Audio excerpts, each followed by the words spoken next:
Nós não sabemos muita coisa sobre os primeiros anos da vida de John Knox, mas é bem provável que ele tenha nascido por volta do ano de 1513, próximo de Edimburgo. Martin Lloyd-Jones nos diz que Knox foi criado numa família pobre, sem antecedentes aristocráticos e sem ninguém que o recomendasse. Mas, apesar disso, Knox estudou teologia e ele foi ordenado sacerdote aos 25 anos de idade. Com o tempo, ele se tornou tutor dos filhos de alguns nobres que eram favoráveis ao protestantismo e também ele se aproximou de um ousado pregador do evangelho chamado George Wishart. Na verdade, ele passou a ser guarda-costas deste intrépido pregador George Wishart. Também nós sabemos pouca coisa sobre a sua conversão, mas ele possivelmente foi convertido ao ouvir as palavras de João capítulo 17, versículo 3, texto esse que ele guardou para o resto da sua vida e no qual ele ancorou os anelos de sua alma. É importante saber também que a Escócia dos dias de Knox era um mundo turbulento e corrupto, dominado por um clero avarento e por líderes civis inescrupulosos. A Igreja Católica havia corrompido especialmente a maneira de cultuar a Deus e a sua forma de governar a Igreja. Naqueles dias, as pessoas se curvavam diante de imagens de esculturas, elas adoravam inúmeros objetos pagãos repudiados pela palavra de Deus. Os mártires, os apóstolos e a Virgem Maria ocupavam um lugar especial na adoração de Deus e eram objetos de culto público. A igreja estava abarrotada de invenções humanas, de aparatos papistas e precisava urgentemente de uma poderosa reforma. Deus já vinha, obviamente, preparando o cenário, o caminho para a reforma na Escócia, e isso desde os dias dos Lollardos, no final do século XIV. Mais recentemente, um pregador chamado Patrick Hamilton havia pregado de tal forma o evangelho na Escócia que ele chegou a ser preso e queimado na fogueira em 1528. Nesse ambiente de total apostasia, aprove ao Senhor então reformar a sua igreja, e para isso ele levantou um poderoso pregador da palavra chamado John Knox, um corajoso e destemido pregador do evangelho. O problema é que quando o evangelho começou a ser anunciado, os líderes católicos começaram a ficar incomodados com a pregação.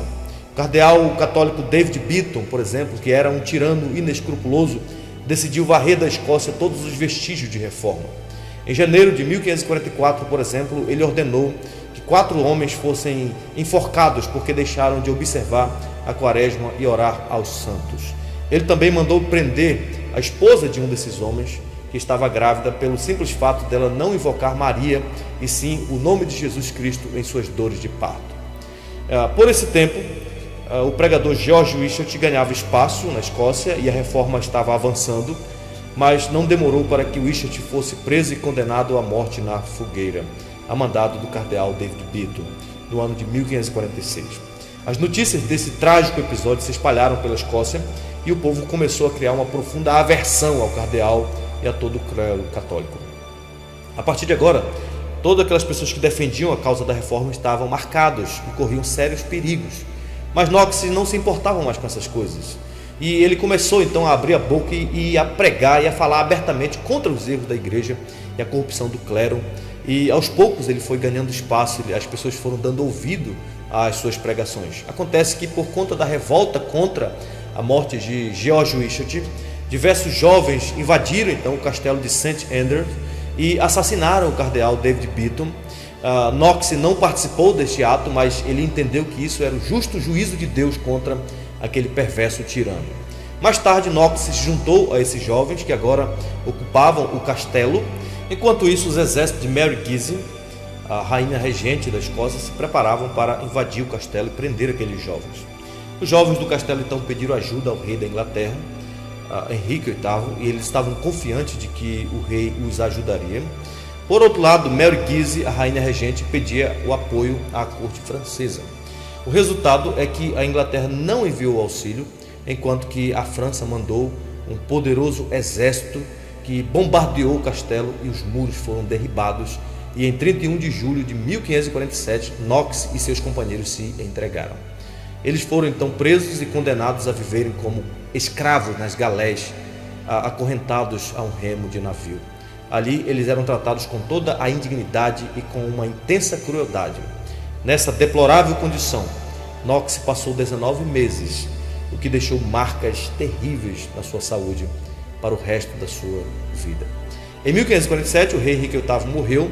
Ele foi sucedido por seu filho Eduardo VI, que ainda era um menino e por isso ficou sob a tutela de vários homens piedosos, e foi nesse tempo, em fevereiro de 1549, que os conselheiros protestantes da corte de Eduardo VI conseguiram a libertação de John Knox.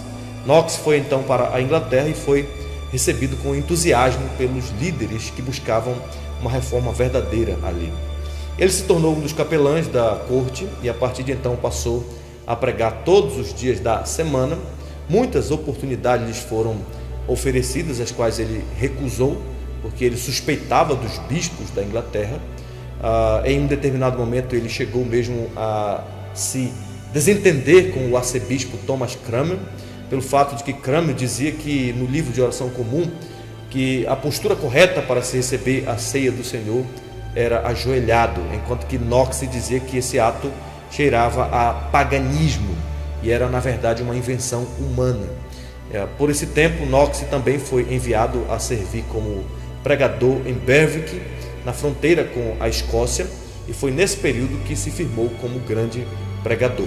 O rei Eduardo VI morreu e em 1553 foi sucedido pela sua meia-irmã Maria Tudor, a quem Knox chamava de a Jezabel idólatra.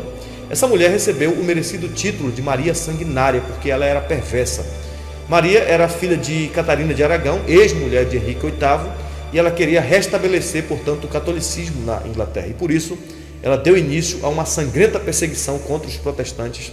E Knox e muitos outros tiveram então que fugir para salvar sua vida. Eles acabaram indo para o continente europeu e começaram a estudar aos pés de João Calvino em Genebra. Em 24 de setembro de 1554, Knox recebeu o convite para pastorear uma igreja de língua inglesa em Frankfurt. Ele teve sérios problemas porque a igreja seguia a forma anglicana de culto, a qual Knox se considerava idólatra, e por causa disso ele foi expulso e teve que voltar para Genebra, e ele se tornou aluno de Calvino, e como aluno de Calvino, Knox aprendeu acerca da centralidade de Cristo na pregação, sobre a forma de governo bíblica e os princípios bíblicos da adoração cristã. Agora sim, ele estava então pronto para a batalha pela verdade do Evangelho. Knox amava a Escócia e sentia forte desejo de retornar para lá. Por isso, em 1555, a pedido de alguns nobres escoceses, ele voltou e aproveitou a oportunidade então para casar com sua noiva Marjorie. Knox começou a pregar abertamente a fé reformada ali na Escócia, declarando publicamente guerra contra a idolatria católica. Obviamente, o clero e a rainha odiavam as pregações de Knox, mas os escoceses viram em Knox o homem que o país precisava para reformar a igreja. Ele precisou voltar a Genebra, onde permaneceu de 1556 a 1559, e foi nesse tempo, em 1558, que ele, aborrecido com o governo de Maria Sanguinária, escreveu o livro O Primeiro Toque do Clarim contra o monstruoso governo de mulheres. A sua intenção nesse livro era denunciar os males da rainha sanguinária, mas o livro caiu nas mãos de Elizabeth I, que passou a ter uma certa aversão a John Knox. Dezembro de 1557 foi um período importante para a fé reformada na Escócia, porque foi nesta época que os nobres escoceses protestantes fizeram um pacto de usar suas vidas e seus bens para estabelecer a palavra de Deus na Escócia. E nessa conjuntura, Knox deveria então voltar para implantar o calvinismo na Escócia e fundar a Igreja Presbiteriana Escocesa. E é isso que aconteceu em 1559. Ele retornou e começou a pregar o verdadeiro evangelho, e logo as ameaças começaram a aparecer. Mas mesmo diante de ameaças, ele continuava bradando como um profeta de Deus. E como resultado, um poderoso avivamento sobreveio à Escócia em 1559. Em 1560, os nobres e os membros do parlamento escocês abraçaram a bandeira de Knox e passaram a defender então o evangelho reformado. Nesse tempo, Knox e outros elaboraram a Confissão Escocesa, que depois de pronta foi aprovada pelo parlamento como o credo da Igreja Nacional, rejeitando assim a autoridade do Papa e proibindo a missa. Knox também foi o principal autor do livro de disciplinas, que traçava uma forma presbiteriana de governo para a Igreja, seguindo assim o mesmo plano da Igreja Protestante na França.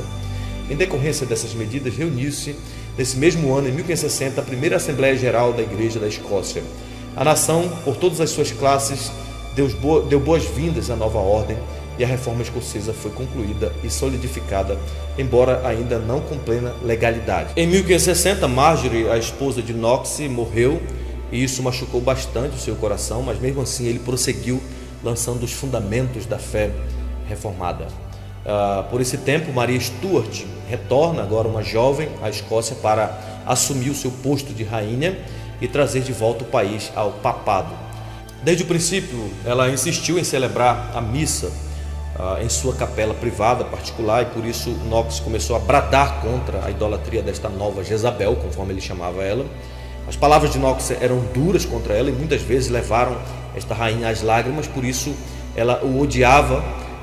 E conta-se sobre essa rainha que ela temia mais as orações de Knox do que todos os exércitos da Inglaterra. Obviamente, Knox fazia tudo isso movido por um santo desejo de estabelecer o reino de Deus no seu país. Mas em meio a uma vida de tantas lutas e perseguições, Knox sofreu então um ataque de paralisia e ele teve que retirar-se da vida ativa. Em 1572 aconteceu a famosa noite de São Bartolomeu e quando Knox soube disso, ele fez um esforço sobre-humano para regressar ao púlpito, de onde ele avisou os seus compatriotas que igual sorte lhes aguardava se fraquejassem na luta. Knox foi fiel a Deus até o seu último sermão, pregado em 9 de novembro de 1572. Agora, ele já estava muito debilitado, sem poder andar, e por isso ele foi carregado até o seu púlpito. Poucos dias depois, no seu leito de morte, no dia 24 de novembro de 1572, Knox pediu para a sua esposa ler a ele João 17, 1 Coríntios 15. Ele pediu também para ela ler os sermões de Calvino na Epístola aos Efésios.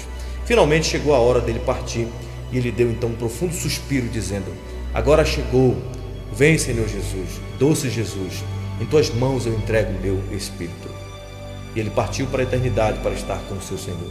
Conta-se que uma imensa multidão encheu as ruas de Edimburgo para prestar suas homenagens a John Knox.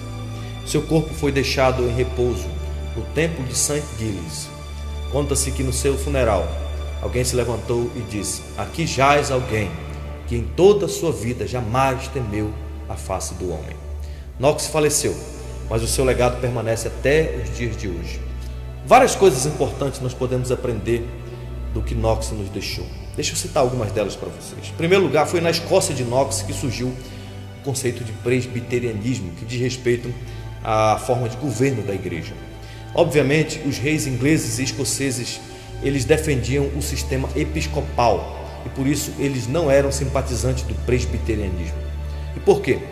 Porque no episcopalismo a igreja é governada por bispos e eram os reis ingleses que nomeavam esses bispos.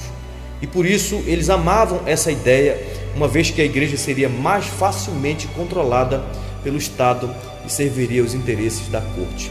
Porém, Knox insistiu que a forma de governo do Novo Testamento bíblica é presbiteriano, o que significa que a igreja ela deve ser governada por oficiais eleitos pela comunidade e não pelo Estado. Em segundo lugar, é digno de nota os esforços de Knox em relação à pureza do culto solene. No púlpito e sem medo, Knox condenou abertamente as práticas idólatras da igreja, porque ele acreditava que somente a Escritura deve ser o guia para o culto público. Sendo assim, todas as práticas que não são validadas pela palavra de Deus, elas devem ser repudiadas e abolidas. Para ele, toda adoração, toda honra ou todo serviço inventado pela mente do homem na religião de Deus, sem seu expresso mandamento, é idolatria. A missa foi inventada pela mente do homem, sem qualquer mandamento de Deus, portanto, ela é idolatria. Foi somente assim que, a partir de Knox, o culto na Escócia passou a ser uma atividade corporativa, onde as pessoas de fato estavam envolvidas. O latim foi substituído pelo inglês e agora todas as pessoas podiam entender o que estava acontecendo na celebração do culto. A Bíblia foi traduzida e entregue nas mãos do povo, de modo que todas as igrejas tinham uma Bíblia em inglês. A mensagem da cruz passou a ser uma mensagem simples, sem aquela implementação de aparatos papistas. Os salmos passaram a ser cantados e a igreja se tornou, sem dúvida nenhuma, uma igreja comprometida com a palavra de Deus. Em terceiro lugar, Knox também nos ensina algo fundamental acerca da firmeza na defesa da verdade do Evangelho. Knox entendia que o que ele ensinava estava fundamentado na palavra de Deus e por isso ele não temia a tirania dos homens. Dr. Martyn Lloyd-Jones, falando sobre John Knox, diz que ele nunca teve medo de ficar sozinho e de aguentar tudo sozinho. Ele não hesitava em ir ao púlpito e pregar abertamente contra aquilo que ele não concordava e que não estava de acordo com as Escrituras. Ele usou várias vezes a sua pregação para refrear a cobiça dos lordes da Escócia. Seu sermão tinha a capacidade de colocar o temor de Deus nas pessoas. Ele era corajoso na defesa da verdade do Evangelho. E por fim, nós aprendemos também com Knox acerca do seu profundo amor pela igreja do seu país. Conta-se que Knox orava pela igreja escocesa dizendo: ó Deus, dá-me a Escócia, senão eu morro. Por isso ele buscou forças em Deus para reformar a igreja do seu país. Isso é uma boa lição para todos nós também. Sem dúvida nenhuma, a igreja brasileira seria muito beneficiada se observasse a seriedade da pregação de John Knox, em especial no que diz respeito à liturgia e à adoração pública. Infelizmente, muitas invenções humanas invadiram o arraial de Cristo em nossos dias e o culto solene foi paganizado. Deus se transformou em um objeto de manipulação e satisfação do egoísmo humano. Mas com John Knox, nós aprendemos que o homem por si mesmo não pode decidir como Deus deve ser adorado. Somente Deus pode determinar isso. E se isso é verdade, então que todas as práticas pagãs sejam abolidas, repudiadas e rejeitadas urgentemente no arraial de Cristo. Somente o que Deus ordenou em sua palavra deve ser levado a sério e defendido como parte integrante da adoração de Deus. É nisso que cremos e é nisso que nós permanecemos.